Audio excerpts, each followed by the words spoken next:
एक वेळ काय झालं, हं, मी आणि सुरेखा हं. उन्हाळाच होता आणि वारण कावार सुटलं आणि इथं विहिरीवर पाण्याला आलो हां. आणि जी धडधड धडधड कडकड कडकड जीव वाजायला लागलं म्हणून आम्ही दोघी जणी मोठत बसलो. हां.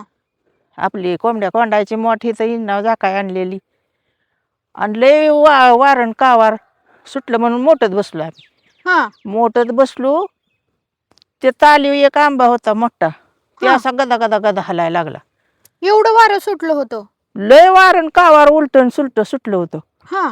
आणि मग काय झालं, सुरेखाला म्हणलं मरू तिकडं घागरी ठेव हितच हां. आणि चल आपलं घरी. आणि घरी येता येता इथं आंब्याची वळ होती, झाडं लय होती आंब्याची. हां. आणि त्या आंब्याखाली आप्पा उभं राहिलं होतं, दोन्ही पोरं घेऊन, हां. रमेश अन आपली मोठी अक्का. आणि इथं आलो आम्ही, त्यांना म्हणलं चला घरी. चला घरी म्हणल्यावर हो हितनं असंच ह्या इथं आलो हां. पळत.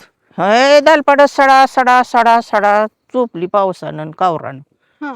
आणि तो धड धड धड धड धड कडकड कडकड वाजलं आणि इथं आंबाच पडला एक अरे बाप! वड्याच्या पड्याला. हां. आणि घरी जो जातोय तू घरी एका खानावली कौलं उडून गेले ते आपल्या. हाय का? हो.